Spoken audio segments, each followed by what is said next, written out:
It's Thursday, June 29th, and this is now on HNN. A heavy police presence has been reported in a gated Ewa Beach community as a police standoff unfolds. The body of a missing woman was discovered in waters off Kaneohe Bay. We cannot let the decision be a permanent setback for the country. The Supreme Court rules against affirmative action in college admissions.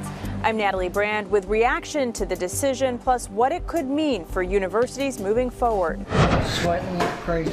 Hot temperatures and smoke-filled air are now a dangerous combination across much of the country. I'm Bradley Blackburn in New York with the impact on health and daily activities. I think there's something new and free and something just kind of awesome to experience that Hawaii people, they come out. These stories, plus the city prepares for the grand opening of Skyline. Details coming up on This Is Now.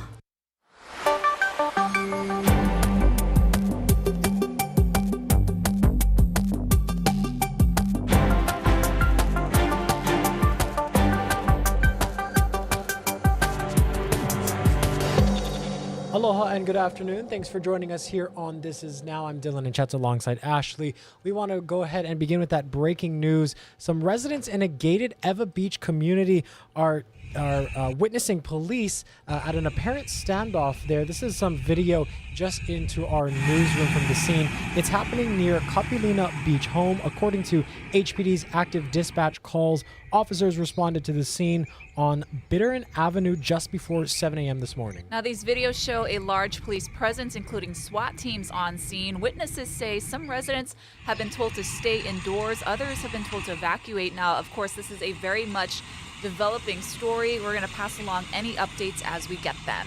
And we also want to go to some news now out of Kaneohe Bay, where earlier this morning a body was discovered. It's believed to be that of a 62-year-old woman who was reported missing yesterday after fishing in the area. Now, a search began but was suspended late last night due to darkness, and it resumed early today. Crews found the body that matched the description near Paradise Bay. All of this unfolded around 7 o'clock this morning.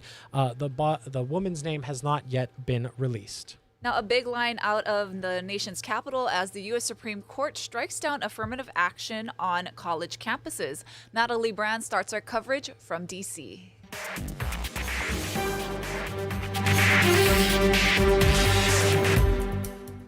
Demonstrators gathered outside the Supreme Court Thursday after justices ruled race-conscious admissions programs at Harvard and the University of North Carolina violate the Equal Protection Clause of the 14th Amendment. I know today's court decision is a severe disappointment to so many people, including me, but we cannot let the decision be a permanent setback for the country. Activists who argued the university's affirmative action policies discriminated against white and Asian American applicants hailed the ruling as a victory. From today, all children will be judged by the content of their character and also by their merit, not by color of their skin. In her dissent, Justice Sonia Sotomayor wrote the decision rolls back decades of precedent and momentous progress. As recently as 2016, the Supreme Court upheld using race as a factor in college admissions. Since then, the court's makeup has shifted sharply to the right with a 6-3 conservative majority. Writing for the court, Chief Justice John Roberts said universities can still consider an applicant's discussion of how race affected his or her life, be it through discrimination, inspiration, or otherwise. So we might see colleges and universities put more weight, for instance, on where did you grow up? Do your parents have graduate degrees? What zip code did you grow up in?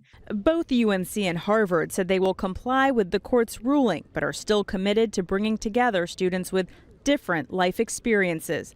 Natalie Brandt, CBS News, the Supreme Court. UH President David Lassner commenting on the Supreme Court's decision, calling it disappointing. He said UH stands firmly committed to providing higher education opportunities for all, especially those historically underrepresented in our student bodies. He said the university will also continue to diversify its faculty, staff, and leadership.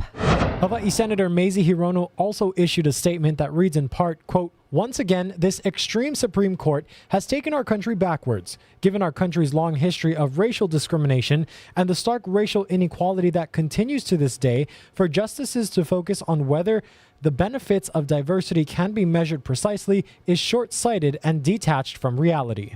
For more on this story, we're joined now by HNN's Washington correspondent Peter Zampa. Now, Peter, what else are the justices saying today about this decision?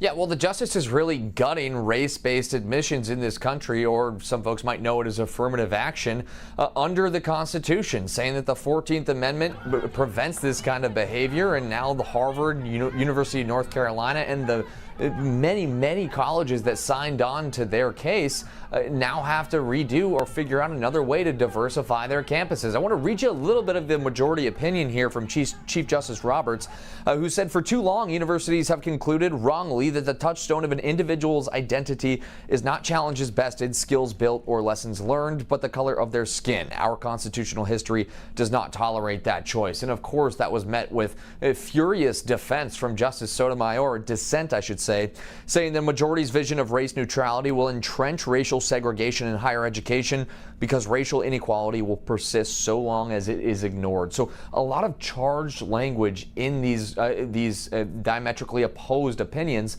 along ideological lines. Peter, are we seeing any response from leaders in Washington? We are. Now, the president, Joe Biden, said today that he is disappointed. And he says that we do not have equal opportunity everywhere in this country. And he also directed his Secretary of Education to try to find those other ways I was talking about to diversify campuses. A lot of folks are talking about legacy admissions. If your dad or your grandfather went to this school, you can get in. Trying to get rid of those. We'll have to see what the Secretary of Education comes up with. And it could be an executive action that the president comes up with. But we know that those executive actions that come out of the White House don't really have a lot of teeth. So it won't be binding in law. They'll have to figure out other ways. But when it comes to conservatives, this is a happy day for them.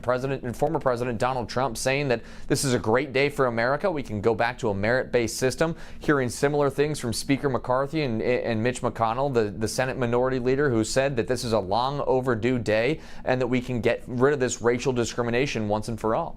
All right, Peter, there was another decision today on another case involving the religious liberties of employees. Tell us what that case was about and what did the court say? Yeah, this is an evangelical Christian USPS worker who said he didn't want to work on Sundays. And he said it's because of his religious liberties that he thought he should get the day off. Now, the company tried to say that it was a burden on them to have this gentleman take off Sundays. They tried to prove it to the court, went all the way up to the Supreme Court, and the Supreme Court really largely unanimously decided in this employee's favor, saying that there has to be a higher standard of burden on companies to make it so that someone has to work on Sundays when it goes against their religious beliefs, because as we all know, religious beliefs are protected under the Constitution. So they sent it down to the lower courts under this new standard where companies really have to show that this burden is excessive.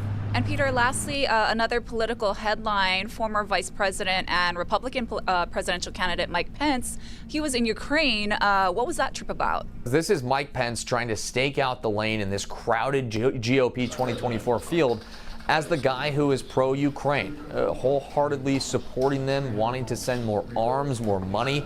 So he went there, he met with the people, he called them heroes, he met with President Zelensky, and he said he also bashed the Biden administration for not sending arms and money fast enough, even though the Biden administration has sent billions of dollars over there. But this is an interesting lane for Pence to stake out because, as we all know, conservatives, a lot of them are growing weary of this war and sending money, sending support to Ukraine. Some of them want to cut off the spigot or at least audit line by line where this money is going because some candidates in the field are not as unequivocal about their support for Ukraine. So Mike Pence trying to show voters he is the guy who has Ukraine's back. Yeah, that was a very interesting campaign move there by the former vice president. All right, HNN's Washington correspondent Peter Zampa, we appreciate the time this afternoon. A Florida jury found the Parkland school resource officer not guilty on all counts related to actions during the 2018 mass shooting. We, the jury, find as follows as to the defendant in this case.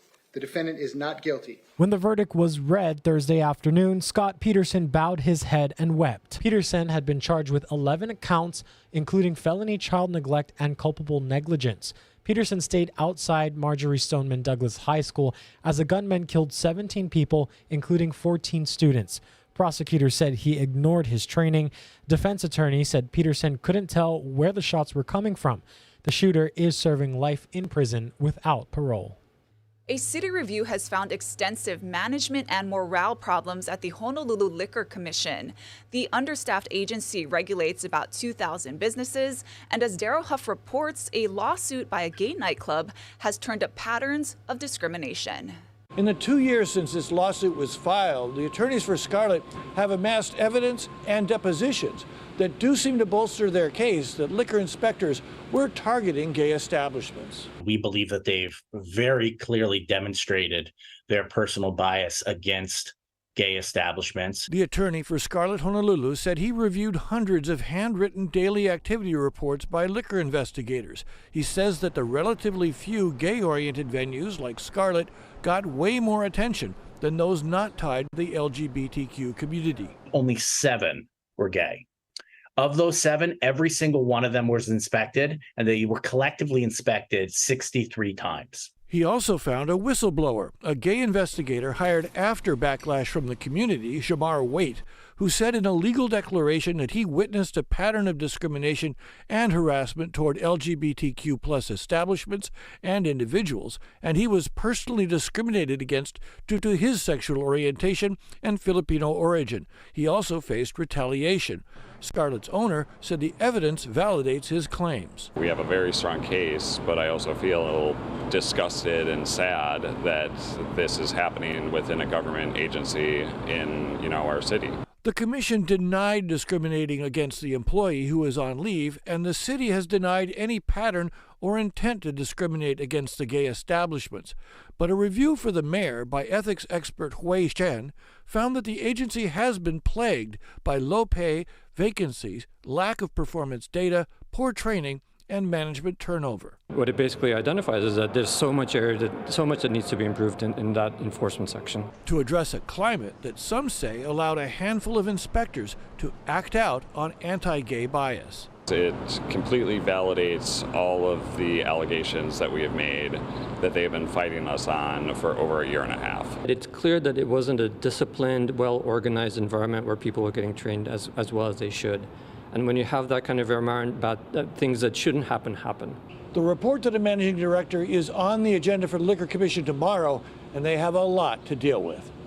Reporting from Chinatown, Daryl Huff, Hawaii News Now. New today, the State Department of Health is fining the city of Honolulu more than $434,000. This is for discharge at the Kailua Wastewater plant in Kailua Bay. Bacteria levels were above acceptable limits.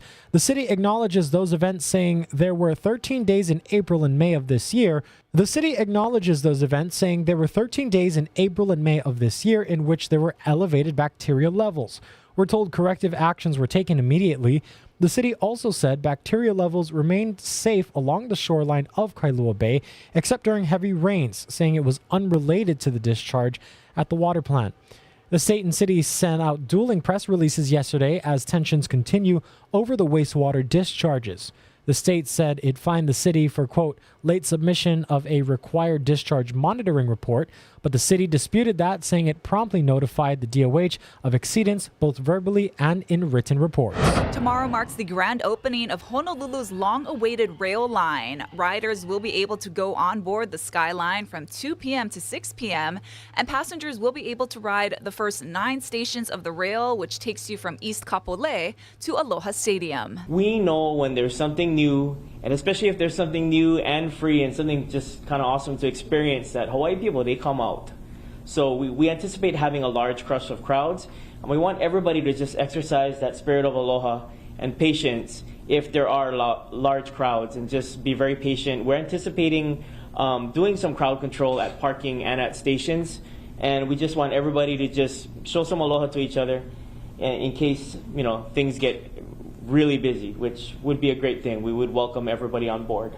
Fares will be free for the system's opening through the 4th of July holiday, and the city said the bus will also be waiving fares. But don't forget, you will need a holo card to ride. Hawaii News Now will be covering the opening of the Skyline all day tomorrow, starting with sunrise and the opening event at 9:40 a.m. We'll be live on air, online, and all of Hawaii News Now's digital platforms. A pedestrian bridge is becoming one step closer to reality. Our Billy V has more. Thank you very much. We're here at Alawai Neighborhood Park. This is where the bridge would begin that crosses over the Alawai into Waikiki. Now from here, if you go straight up this way, that's University Avenue. So that comes to go right down from University of Hawaii Manoa. And of course that treks down past this area here, past the canoe hale, in towards Waikiki. The bridge would actually be right here that goes right across to Kalaimoku Street. Let's go ahead and show you the renderings of what this bridge across the Alawai will look like. You can see that the bridge, it's some 300 feet long. You can see what looks like a sail that comes up out of the concrete 1/4 or 1/3 of the way through, and you see those strong steel cable supports to go ahead and support that bridge all the way across. Now this bridge, it's been budgeted $25 million. That'll come from the Biden-Harris administration. This is for massive investment for the development of infrastructure across the country, but we get $50 million here in Hawaii, $25 million for this project here, and they are estimating that some 25,000 crossings will happen within a week's time on this bridge. As we come back to you here, so the bridge would be here and of course right across into Waikiki. We talked to some of the residents here. Some of the residents say, oh, I would use this. I'd go walking into Waikiki back and forth. Some say, don't know, need to hear more information about it. But we've been approached by a few people this morning that have come up to us and said, no, this is not a good idea because this bridge here would be more like an open door for homeless and crime that's on that side of the canal, and they would want it to stay on that side of the canal. From down near the Alawai, I'm Billy V. This is Now. The State Transportation Department says it's delisting the Falls of Clyde from the Hawaii Register of Historic Places. It's meant to expedite the removal of the deteriorating vessel from Pier 7, where it's been sitting inactive for 15 years. Built in 1878, it's the world's last surviving iron-hulled, four-masted, full-rigged ship. Preservationists have been trying to find a new home for the Falls of Clyde, and they're hoping whoever gets the bid to remove it will keep it intact. We would challenge anything that would end up with the ship being destroyed now that we believe there is a pathway to salvage her, given the appropriate technical and financial resources. The state impounded the ship in 2016, citing safety hazards, claiming a storm could sink the vessel. The state is now looking for the right company to remove it. Kauai's electric utility company received its first shipment of locally produced biodiesel fuel for its largest power generator Wednesday. The delivery of the local and affordable biodiesel is being hailed as a big step toward meeting the goal of 100% renewable energy statewide by 2045. Some neighbor islands are having more challenges than others in moving toward that goal. KIUC took the delivery of fuel from Pacific Biodiesel at its Kapaya power generation station. KIUC's largest station generates 27.5 megawatts of power. It's also helping to boost KIUC's use of renewable energy, which is already up to 60% on average. All right, everyone, let's take you live outside to Columbus, Ohio. You can see this is one of the areas under those air quality advisories on the continent from those smoke, the wildfires, etc. The degrees there, Dylan, you said 86. Yeah, 86 they also have degrees. some rain and some storms in their forecast. But again, the big takeaway is the severe air quality warnings that so many states are seeing. We'll talk a little bit more about that in a second. But first, let's go ahead and take a look at our island weather with our very own Guy Hagi.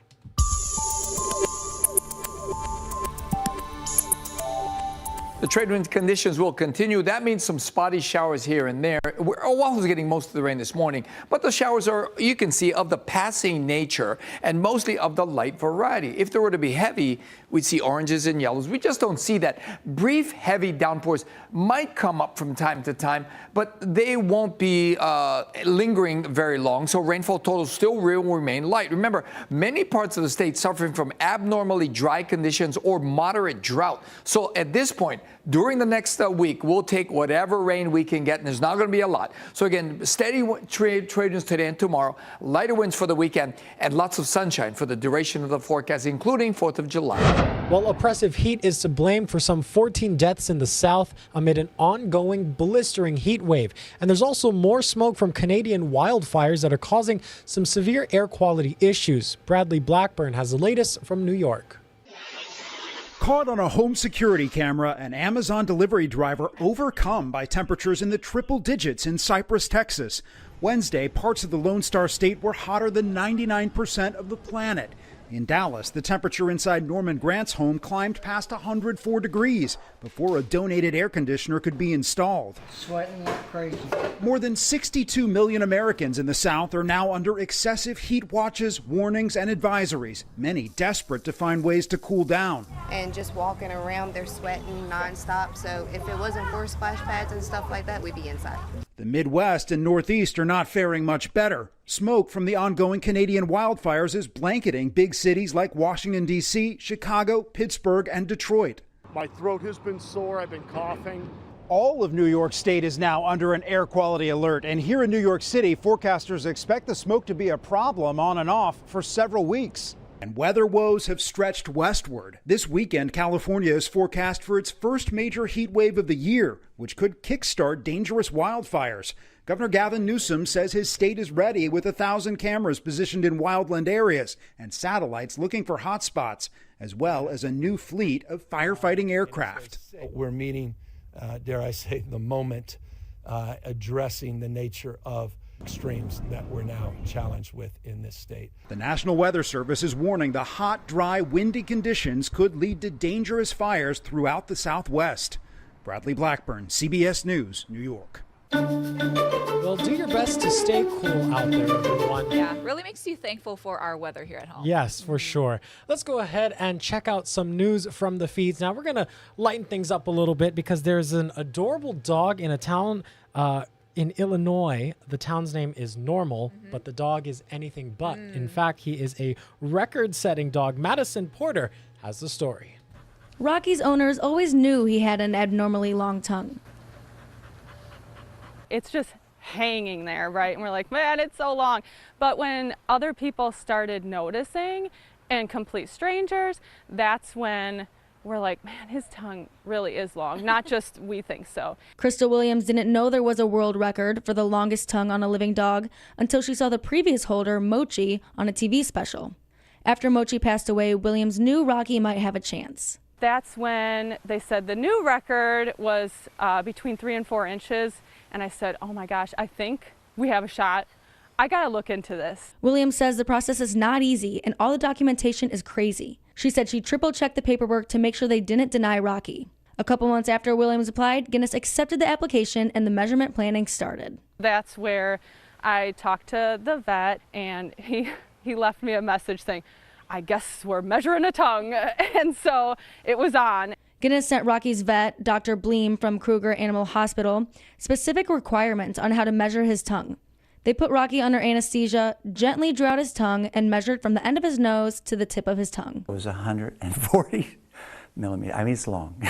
On GuinnessWorldRecords.com, Rocky measured in at 13.8 centimeters, which is just under 5.5 inches. But yeah, it's been a lot of fun. Something just fun to laugh at too. You know, it's like, oh my gosh, look at his tongue. Just, you know, Rocky's a great dog and he really deserves this. Yeah, good boy. Well, that was adorable. Ashley, I know you have a dog, Stanley, Yes. right? Any incredible talents or features? Oh, he's just a good dog. No, but yeah, just special. Well, check his tongue. He might be a world record that's holder. like Looney Tunes like vibes. It is almost cartoonish there. Yeah. Super cute. We thank you all for joining us here on This Is Now. We hope you have a wonderful day. Once again, tune in tomorrow. We've got special coverage of the